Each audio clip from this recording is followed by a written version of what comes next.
avez passé une bonne semaine? Amen. Que la paix et la grâce du Seigneur soient avec vous.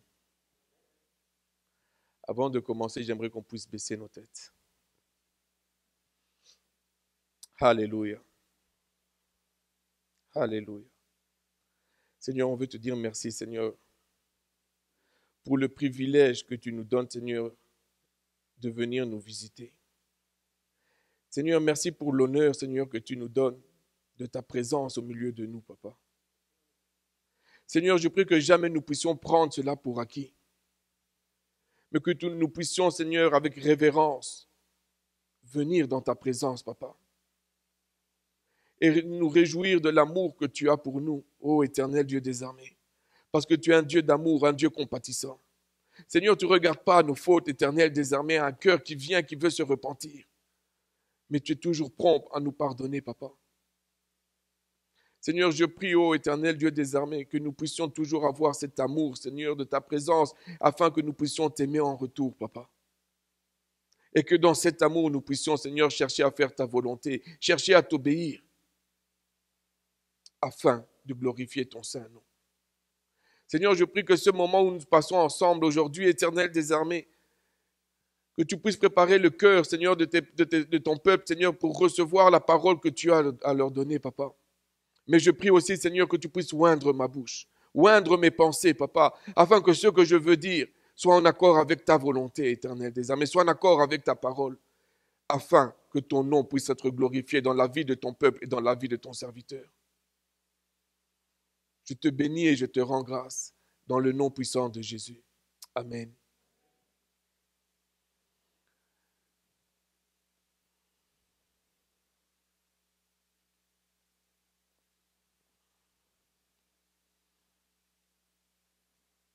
Je suis désolé si je suis très calme aujourd'hui.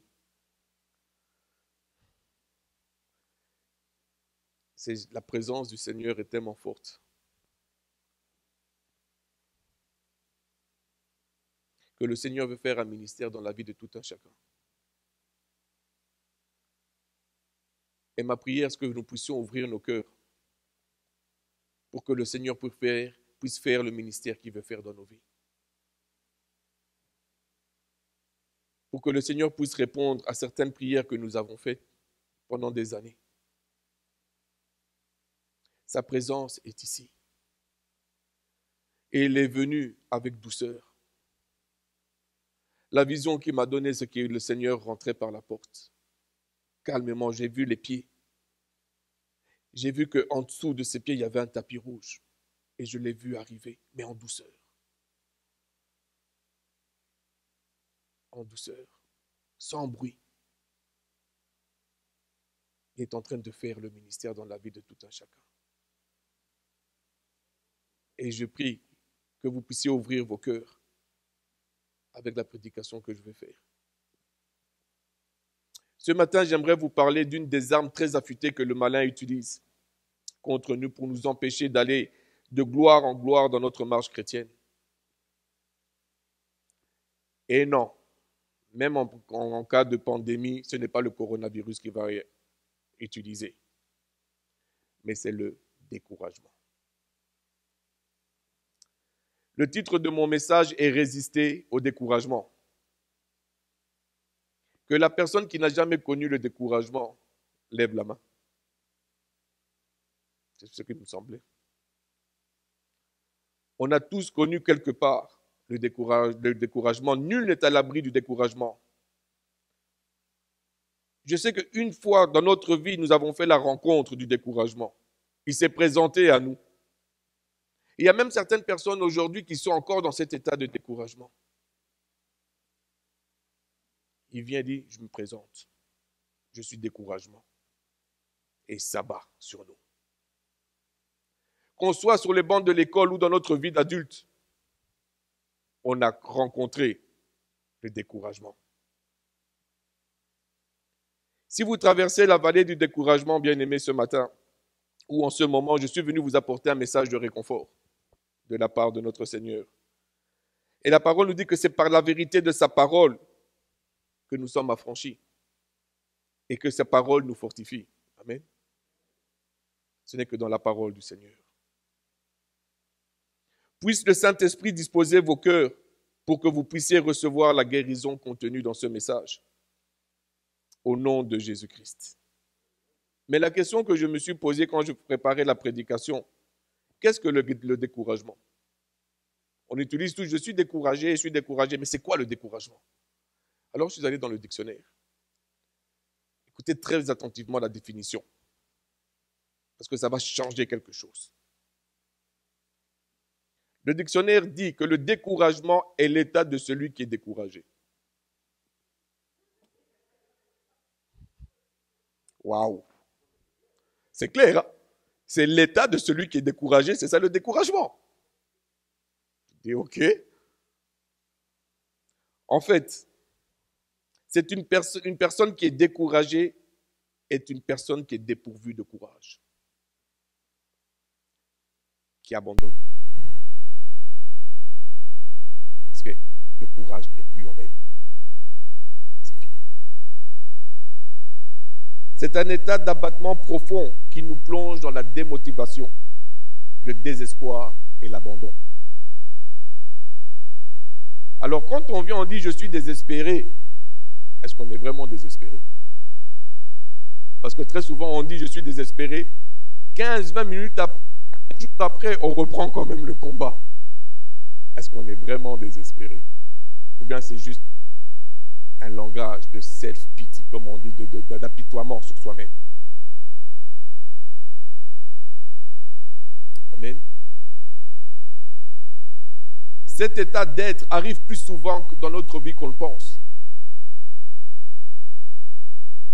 Mais ce qui est, c'est que le découragement est un état qui nous enlève l'espoir, qui détruit notre espoir, qui détruit cet espoir que les choses peuvent changer encore. Pas seulement qu'elles peuvent changer, mais qu'elles peuvent changer encore. Combien de fois on l'a pas entendu?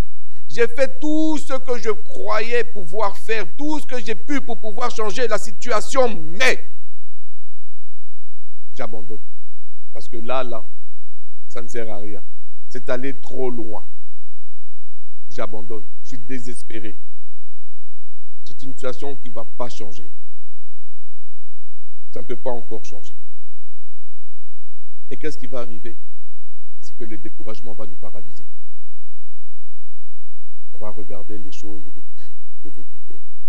C'est comme ça qu'il est, c'est comme ça qu'elle est. Je ne peux rien changer à cette situation. Je ne peux qu'accepter et essayer de me frayer un chemin dans ça.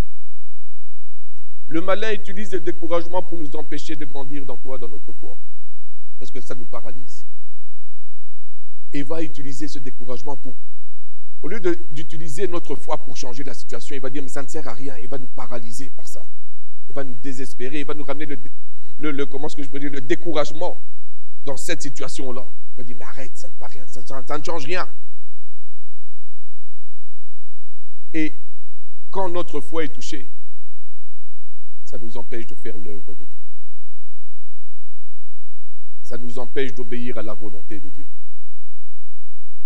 Comme je l'ai mentionné, nul n'est à l'abri du découragement. Donc, il est important pour nous de comprendre comment le découragement vient, comment est-ce qu'il rentre dans notre vie et comment sortir du découragement, parce que Dieu a prévu une porte de sortie pour le découragement. Pour nous aider à le découvrir, nous allons nous appuyer sur l'expérience d'un grand prophète. Un grand prophète qui se trouve dans la Bible que Dieu a utilisé avec puissance. Il a fait des choses extraordinaires. Mais pourtant, lui aussi a vécu un grand découragement. Il s'agit du prophète Élie. Certains d'entre vous connaissent l'histoire du prophète Élie. On retrouve, ça il commence dans 1 Roi 17, mais le passage qui va nous intéresser, je vais prêcher sur ça, c'est 1 Roi 19, où Élie est arrivé. Et, disons, ok, je veux me mettre dans le contexte. Le ministère du prophète Élie se trouve en Israël. Il y avait déjà eu le schisme entre Israël et Juda, la séparation entre le royaume d'Israël et le royaume de Juda. Et il a commencé son ministère après la mort du roi Salomon. Et il est là, il est prophète de Yahweh, le Dieu d'Israël. Et il fait face au Dieu de Cananéa, Baal. Vous me suivez? Il est là en train il confronte les 400 prophètes de Baal pour savoir qui est le vrai Dieu, Yahweh ou Baal. Et pendant la confrontation, à la fin de la journée, il n'y a pas de surprise pour nous. Yahweh est le vrai Dieu. Et il met 400 prophètes à mort. Il les détruit. Waouh! Lui, comment? C'est quelle puissance! Il a réussi à faire descendre le feu du ciel par sa prière. Vous allez lire en profondeur comment ça s'est passé. L'Éternel des armées était avec Élie, il s'est manifesté à lui.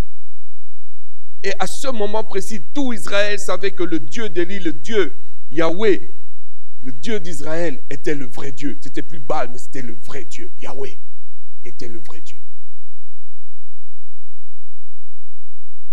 Mais cette histoire, cette situation, ce qui s'est passé est venu aux oreilles de Jézabel. Elle a promis à Élie que ce que tu as fait à mes prophètes, je vais te le faire. Pourquoi? Parce qu'elle était une grande missionnaire du Dieu Baal. Elle ne croyait pas à Yahweh, elle croyait à Baal. Elle a promis qu'elle allait faire à Élie ce que lui, il a fait à ses prophètes. Élie a entendu ça, il a eu peur, il a pris la fuite. Attends, 400 prophètes, tu fuis. Tu viens d'avoir une grande victoire, même. C'est comme wake up. Mais en fait, Élie savait à quel point elle était impitoyable, à quel point Jézabel était mauvaise. Et il comprenait, il savait aussi que le roi Akab, le mari de Jézabel, était un roi ramolli, un roi mou. Il était vendu à sa femme et aux idoles. Parce que c'est lui qui est allé dire à Jézabel, regarde ce qu'Élie a fait aux prophètes. Alors Élie eut une grande peur. Et il s'enfuit dans la ville de Beersheba qui se trouve dans le royaume de Juda. Et il s'est enfermé dans le découragement le plus profond. Dans un découragement intense. Allons dans 1 Roi, chapitre 19, versets 1 à 5. Akab rapporta à Jézabel tout ce qu'avait fait Élie et comment il avait tué par l'épée tous les prophètes. Jézabel envoya un messager à Élie pour lui dire que les dieux me traitent dans toute leur rigueur si demain à cette heure je ne fais de ta vie ce que tu as fait de la vie de chacun d'eux. Élie, voyant cela, se leva et s'en alla pour sauver sa vie. Il arriva à Beersheba, qui appartient à Juda, et il y laissa son serviteur. Pour lui, il alla dans le désert où, après une journée de marche, il s'assit sous un genêt et demanda la mort en disant: c'est assez maintenant, Éternel, prends mon âme, car je ne suis pas meilleur que mes pères. Il se coucha et s'endormit sous un genêt. Et voici un ange le toucha et lui dit: lève-toi, mange. Quand on regarde les versets 4 et 5, on peut voir le découragement qu'Élie passait à travers, ou du moins qu'il manifestait. C'était un découragement qui était profond, qui était intense. Et ce découragement qui était tellement profond, tellement intense, l'a ramené à demander au Seigneur de lui ôter la vie. Il n'en pouvait plus. Il avait complètement oublié comment le Seigneur l'avait utilisé. Il vivait le moment présent et dit: ôte-moi la vie, j'en peux plus. Je suis plus capable. Mais En fait, quand on regarde, on suit, on lit l'histoire d'Élie à partir du verset du chapitre 17, on va s'attendre à ce que Élie ne réagisse pas de cette manière-là. Oui. Frères et sœurs, il a détruit 400 prophètes. Dieu s'est manifesté devant tout le peuple à sa prière. Et là, tu te dis, Dieu l'avait déjà préparé pour qu'il puisse faire face à Jézabel. Mais qu'est-ce qui s'est passé? Élie a fui. Il a sauvé, il est parti pour sauver sa vie, que la parole nous dit. Le prophète par qui l'Éternel a fait des grands miracles, des choses extraordinaires. Celui qui par sa prière a fait pleuvoir. Celui par sa prière a ressuscité l'enfant de la veuve. Aujourd'hui, il fuit. Il fuit Jézabel. Mais pourtant, Dieu s'est manifesté et a répondu à ta prière. Tu aurais pu juste prier, Élie. Mais il était dans un découragement profond. Oui, frères et sœurs, le découragement n'épargne personne. Mais j'aimerais qu'on puisse comprendre ceci, c'est que le découragement frappe ceux qui cherchent la gloire de Dieu. Le découragement va frapper ceux qui cherchent le dessein de Dieu dans leur vie. Ceux qui veulent marcher dans les voies de l'Éternel. Le découragement va les frapper pour la bonne et simple raison que le malin sait que s'il arrive à nous décourager, on va abandonner. Amen.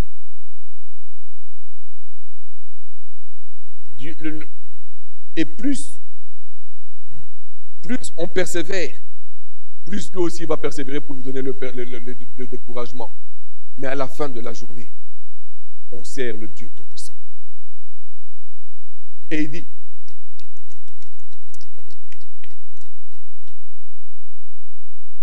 dit, persévère jusqu'à la fin. Parce qu'à la fin, tu auras la victoire. À la fin, le malin va arriver, il va plus savoir avec quoi te décourager. C'est lui qui va abandonner, c'est lui qui sera découragé.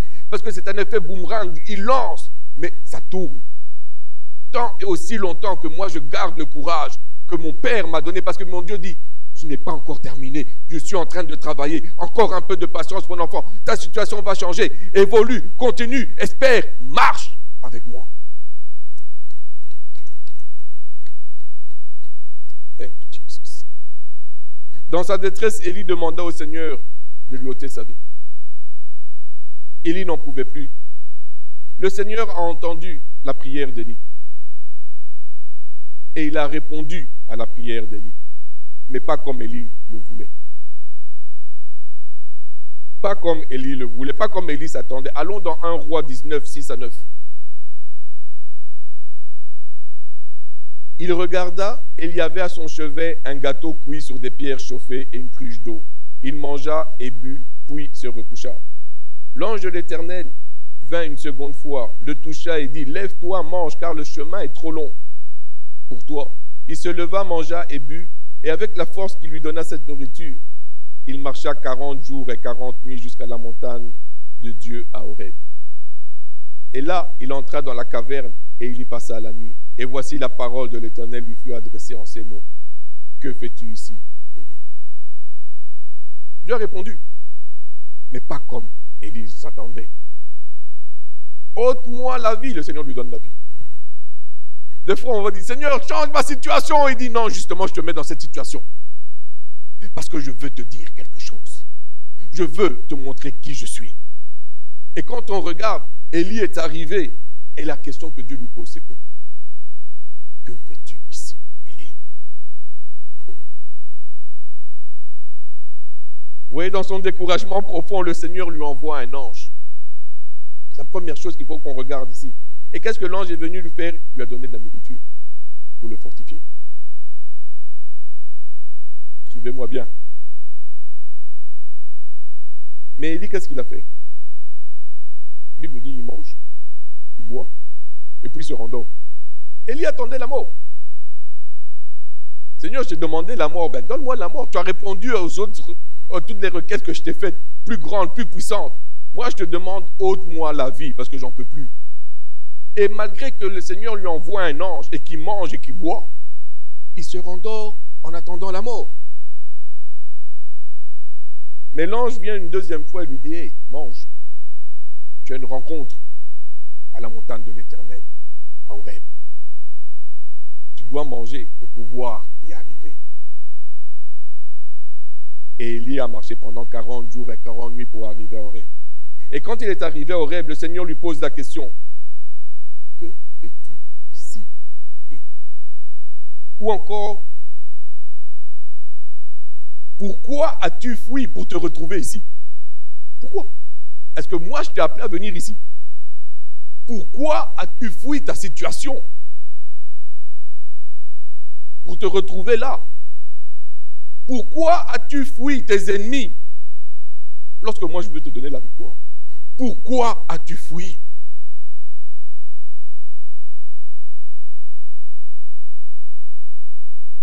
Pourquoi? Élie répond une première fois à la question dans le verset 10. Il répondit, j'ai déployé mon zèle pour l'Éternel, le Dieu des armées. Car les enfants d'Israël ont abandonné ton alliance. Ils ont renversé tes autels et ils ont tué par l'épée tes prophètes. Je suis resté, moi seul, et ils cherchent à m'ôter la vie. Quand on regarde le verset 10, on voit qu'Élie est en train d'exprimer la raison de son découragement. Israël a abandonné son Seigneur. Ils ont tué tous les prophètes. Il est resté lui seul. Et maintenant, ils veulent le tuer. Et Seigneur, c'est parce que j'ai juste déployé le zèle que j'ai pour toi. Ils veulent en ma vie. Je suis fatigué. Je suis découragé. La réponse du Seigneur est phénoménale. Allons dans le verset 11 à 14 du même chapitre. L'Éternel dit, sors et tiens-toi dans la montagne devant l'Éternel. Et voici l'Éternel passa. Et devant l'Éternel, il y eut un vent fort et violent qui déchirait les montagnes et brisait les rochers. L'Éternel n'était pas dans le vent. Et après le vent, ce fut un tremblement de terre. L'Éternel n'était pas dans le tremblement de terre. Et après le tremblement de terre, un feu. L'Éternel n'était pas dans le feu. Et après le feu, un murmure doux et léger. Quand Élie l'entendit, il s'enveloppa le visage de son manteau. Il sortit et se tint à l'entrée de la caverne. Et voici une voix lui fit entendre ces paroles. Que fais-tu ici, Élie? Il répondit, j'ai déployé mon zèle pour l'Éternel, le Dieu des armées. Car les enfants d'Israël ont abandonné ton alliance. Ils ont renversé tes autels et ils ont tué par l'épée tes prophètes. Je suis resté, moi, seul, et ils cherchent à m'ôter la vie. Probablement qu'Élie s'attendait à voir le Seigneur se manifester avec puissance pour le réconforter. Et quand on regarde dans le texte, nous voyons la démonstration de puissance que le Seigneur est en train de faire. Il envoie un vent puissant qui brise les rochers, un vent qui va briser les rochers. C'était un vent puissant, violent. Mais l'Éternel n'était pas là-bas dedans. Ensuite, il envoie le feu. Mais le Seigneur n'était pas là-bas dedans. Il envoie un tremblement de terre. Mais le Seigneur n'était toujours pas là-bas dedans. Mais il était pour réconforter son enfant. Il est venu avec une voix douce et un murmure. Combien de fois dans notre vie nous voulons que le Seigneur vienne avec puissance changer les choses? Seigneur, tu es capable de le faire. Est-ce qu'on en prend le temps d'entendre les murmures? Quand Dieu vient et murmure à notre oreille, à notre esprit, il dit, je suis là. Non. Seigneur, c'est pas ce que je t'ai demandé. Viens avec puissance. Change. Tu es capable. Je crois. J'ai mis toute ma foi en action. Il n'y a rien qui a changé. Je suis découragé. À quoi bon? On a entendu le murmure.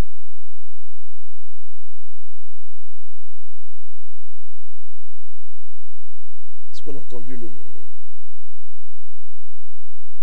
Doux et léger. Dans le calme. Pourquoi? Parce qu'il est encore en contrôle. Il n'est pas dans tout ce brouhaha, dans tout ce découragement que l'homme est en train de vivre. Lui, il est encore assis sur son trône et il regarde. Il n'est pas stressé parce que l'homme vit, il regarde, il dit, que fais-tu ici? Je suis en contrôle. Je suis le roi de l'univers. Et il vient, il dit dans la situation, mais retourne, c'est rien. Je suis ton papa, je t'aime, je vais la changer. Juste un peu de patience. Parce qu'il ne s'agit pas de toi, il s'agit de l'âme de celui qui te dérange. Il s'agit dans cette situation, il y a 4 âmes que je dois sauver, donc toi supporte. Parce qu'il ne s'agit pas de toi. Il ne s'agit pas de toi. Il s'agit des âmes qui sont là. Toi, tu es juste mon instrument. Et je sais que je t'ai formé et tu es capable de supporter cette situation parce que tu as eu de l'expérience avec moi. Je t'ai montré à quel point j'étais avec toi. Supporte. Que fais-tu ici?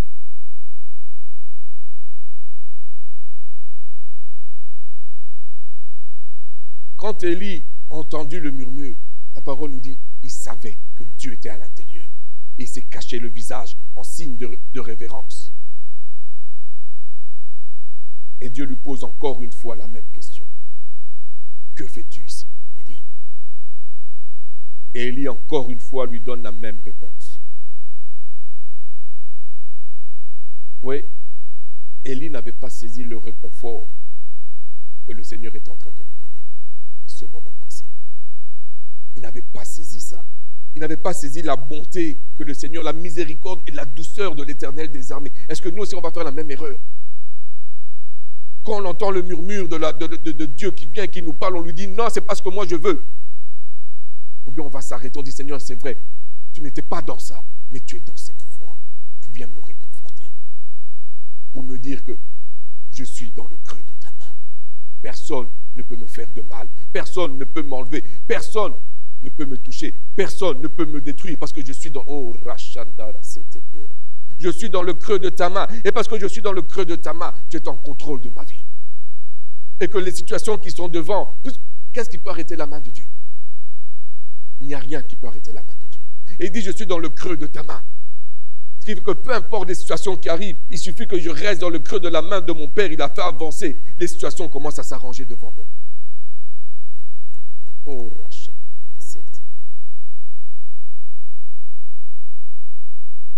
le Seigneur est venu vers Élie avec une voix douce. Un murmure pour le réconforter. Dieu lui montre qu'il n'a pas à être découragé. Que Dieu est en contrôle de toutes choses. Israël reviendra à lui. Parce que c'est à partir d'Israël qu'il va faire venir le Sauveur, le descendant de David. Le plan était déjà dit. Élie, calme-toi. Calme-toi, tu n'es pas seul. Parce qu'il y a plus grand que toi. C'est mon fils qui va venir. Calme-toi. Élie, je suis en contrôle de la situation. Quant à Jézabel, elle n'est pas plus puissante que Dieu. Dieu a manifesté en Israël qu'il était le vrai Dieu. Que même si Jézabel essayait de remplacer Baal à sa place, elle ne pourrait pas. Parce que Israël savait, Dieu s'est manifesté dans Israël. Quand Dieu met sa main ou sa présence dans une situation, c'est plus jamais la même chose.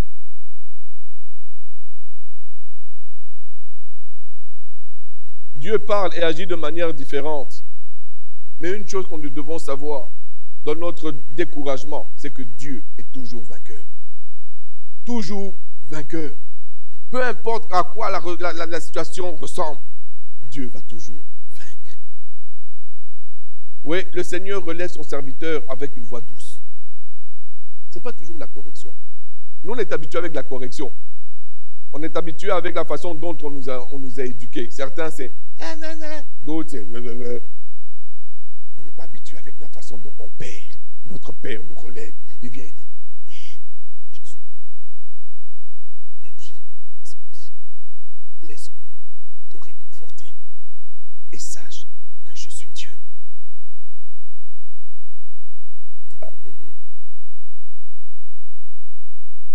J'ai l'assurance que dans notre découragement, nous ne sommes pas encore arrivés au niveau d'Élie, où on vient devant le Seigneur, on lui dit, Seigneur, ôte-moi la vie.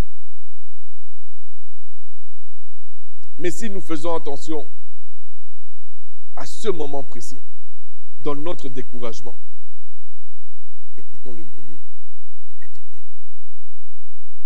Écoutons ce que Dieu est en train de nous dire. Nous avons fait nous avons fait face dans notre vie plusieurs fois au découragement. Et très souvent, la source du découragement, c'est quoi? C'est la peur. La peur que les choses ne fonctionnent pas comme moi je le veux. La peur que les choses aillent mal pour l'autre. La peur que les choses fassent ceci. La peur que la situation change. La peur de perdre mon travail. La peur de ne pas d'être rejeté. La peur de.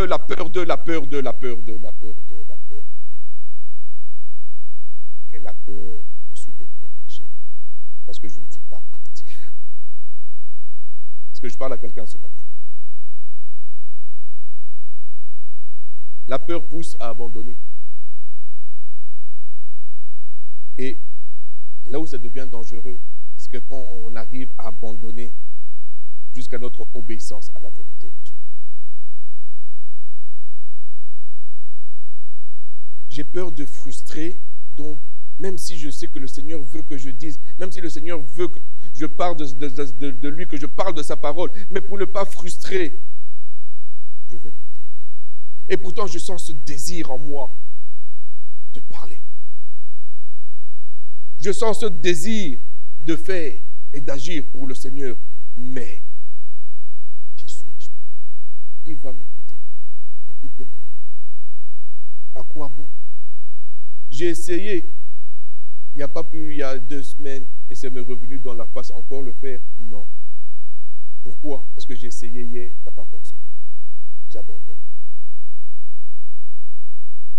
Oui, quand on a peur, on est découragé et on se sent inutile. On ne se sent pas assez bon. Et on commence à excuser notre peur. Je ne suis pas assez bon. Je ne suis pas assez ceci. Je ne suis pas assez cela. Je donne accès à la peur. La peur me ramène dans le découragement qui me fait abandonner.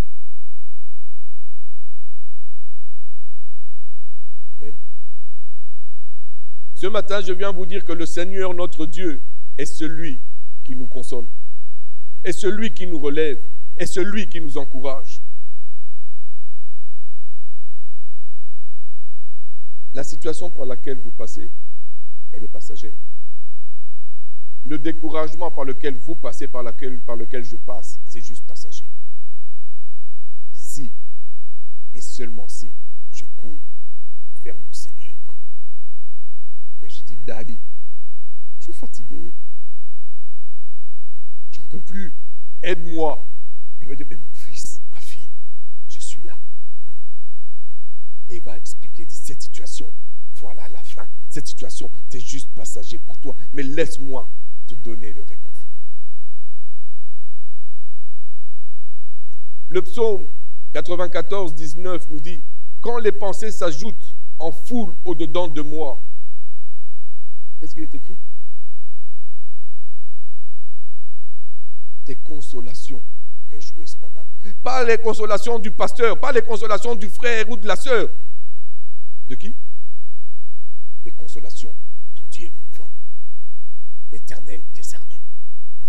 Tes consolations, ô Seigneur, réjouissent mon âme. Très souvent, lorsque nous sommes découragés, nous n'avons même plus la force de prier. Je ne sais pas si quelqu'un se retrouve dans ça. On n'a plus la force de prier. On ne sait même plus comment prier. On a l'impression qu'on a terminé tout notre vocabulaire. Il n'y a rien qui a changé.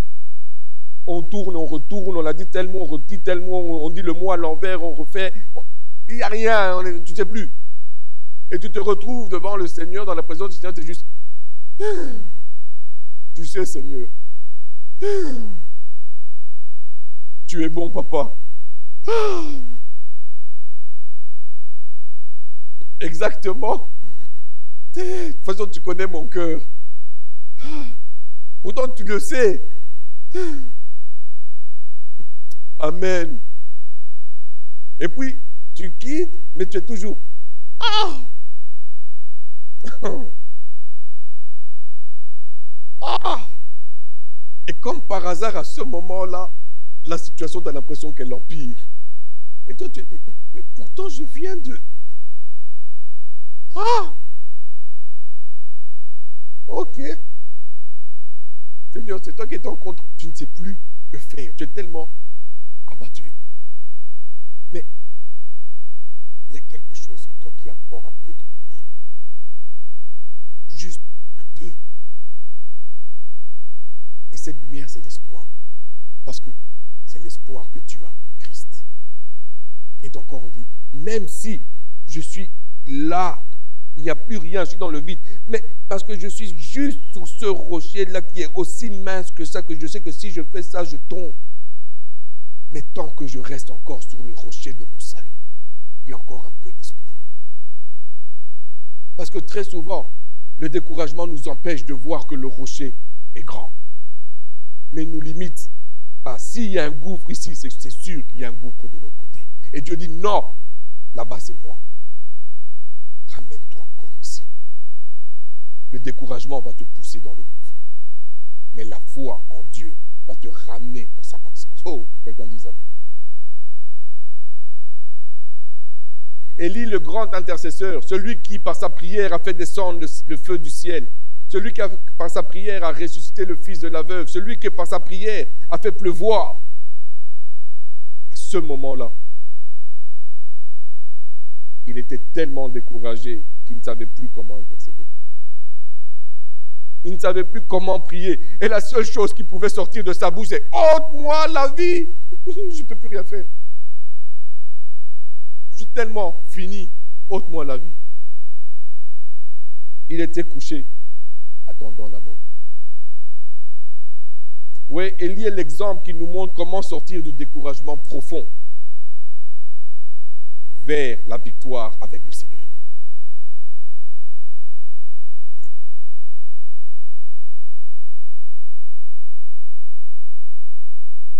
Bien-aimés, quand nous sommes découragés à cause de certaines situations, à cause de nos époux ou épouses, à cause de nos enfants, de nos frères, nos sœurs, de nos parents, lorsque nous faisons partie des critiques, des rumeurs de la part des autres, lorsque des personnes se sont mises contre nous en nous poignardant dans le dos, et pourtant nous leur avons fait que du bien. Quand nous sommes découragés, complètement abattus, assurément, je dis bien assurément, le Seigneur va nous envoyer un messager. Dans le cas d'Élie, c'était un ange.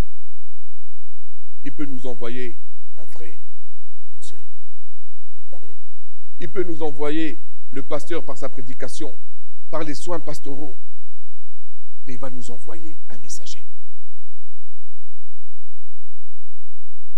Non pas, écoutez-moi bien, non pas pour nous réconforter seulement, mais pour nous donner la nourriture afin que nous puissions nous-mêmes aller sur la montagne de l'Éternel et recevoir notre consolation.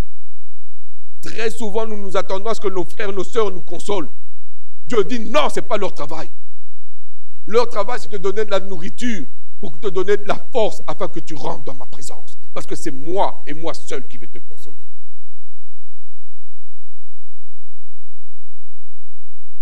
Mais allons-nous entendre ce que Dieu a à nous dire?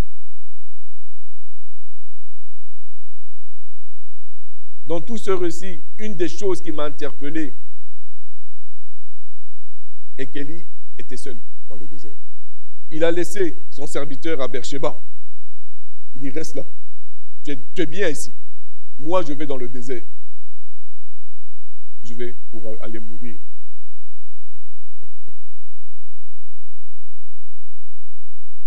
Très souvent, le découragement, nous le vivons seuls. Je me dis, mais non.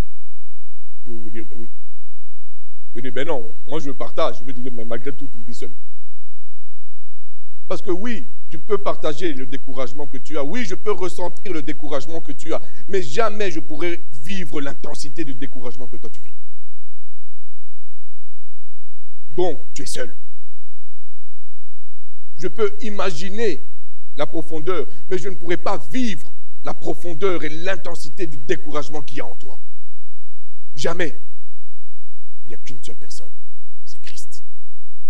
Et c'est lui qui peut consoler parce que lui connaît l'intensité et la profondeur de notre découragement.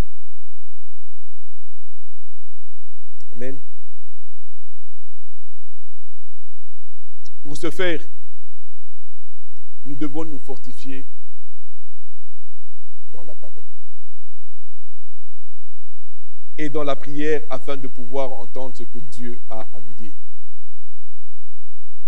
Prenons du temps dans la présence de Dieu.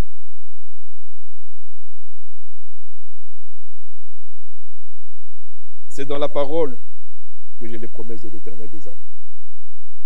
Ce n'est pas à l'extérieur, c'est dans sa parole que je peux connaître les plans de Dieu, que je peux connaître et recevoir la consolation du Père. Mais c'est par la prière que ces promesses commencent à devenir vie dans ma vie. Que c'est dans la prière que j'entends le réma, le mot, le verset, la phrase qui vient et qui me booste encore une fois. Pour dire relève-toi, Dieu vient de te consoler. C'est dans le calme.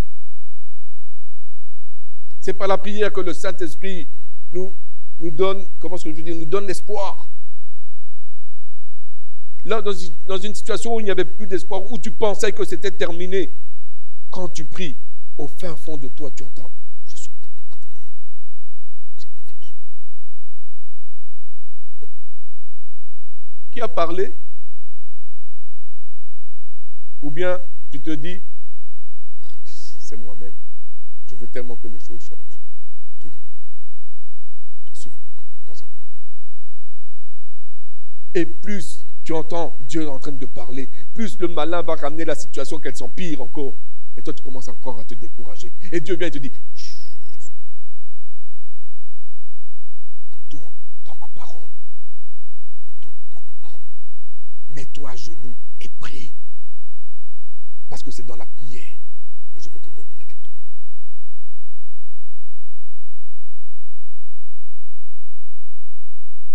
Est-ce que tu peux venir au piano, s'il te plaît? Donc on arrive à la fin de notre message. Frères et sœurs, quand nous regardons la vie d'Élie, lui qui a été utilisé par le Seigneur avec puissance et qui à un moment donné dans sa vie est passé par un moment de découragement. Même lui, le grand prophète. Et vous voyez plusieurs, et comment il est passé par le découragement et comment le Seigneur l'a relevé. Et plusieurs personnes pensent que le découragement est un signe de manque de foi. Ce n'est pas le cas. Cependant, un état permanent de découragement peut être un manque de foi. Je peux être découragé pendant un moment, mais si ça devient mon état permanent, et c'est comme ça que je vis ma vie de découragement, ça peut être un manque de foi. Je suis en train de dire, Seigneur, tu n'es plus capable de changer la situation. J'abandonne.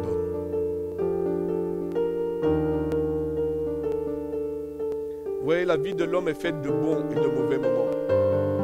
Et quand nous passons par des moments difficiles, il est facile de tomber dans le découragement. Mais n'oublions pas que nous avons un consolateur. Écoutons le consolateur, l'amoureux de notre âme. Parce que le Seigneur nous comprend et il désire tant consoler ses enfants.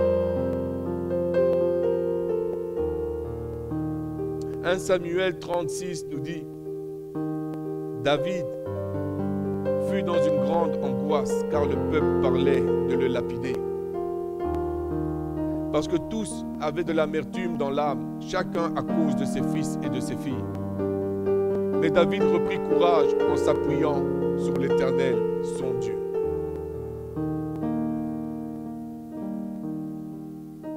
Frères et sœurs, si le Seigneur m'a donné cette vision ce matin, c'est qu'il veut qu'on s'appuie sur lui. Non pas sur notre connaissance pour changer les situations, non pas sur nos efforts, non pas sur ce que nous allons dire, non pas sur ce que nous pouvons penser, mais sur lui et lui seul. Que nous puissions s'appuyer sur lui. Qu'avec lui, nous puissions avoir la victoire et qu'il puisse nous consoler. Alors allons vers le Père afin d'être relevés, car Dieu nous parle tantôt d'une manière, tantôt d'une autre. Mais certainement, il nous parle pour nous consoler et nous relever. Le Seigneur veut tant relever la tête de ses enfants. Il ne nous a pas créés pour marcher la tête baissée, frères et sœurs. Mais il dit, relève ta tête. Relève, laisse-moi relever ta tête parce que tu es mon enfant. Tu es prince et princesse. Et le prince et la princesse ne marchent pas la tête baissée. Parce qu'ils savent qui ils sont. Que le Seigneur vous bénisse abondamment.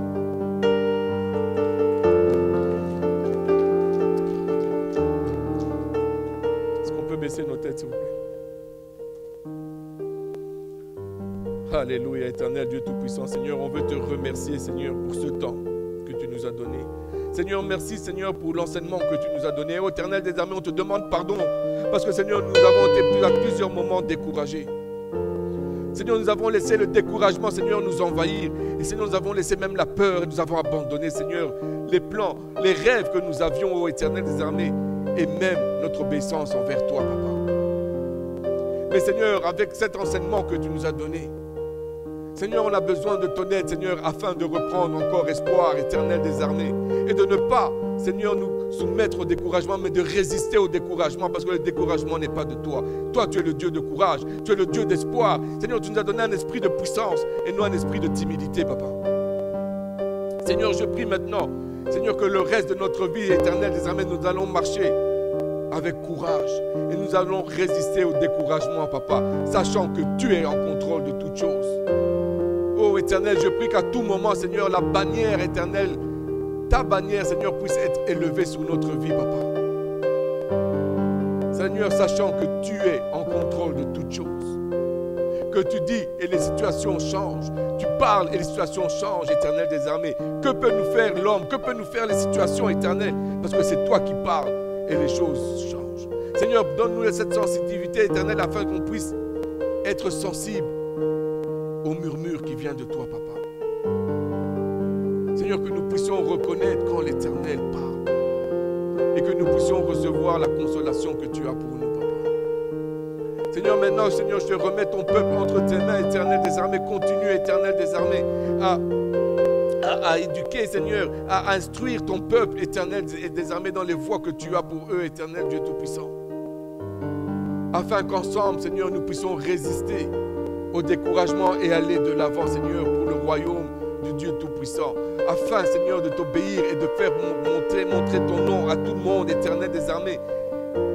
Et que nous puissions marcher en accord et en obéissance à ta parole.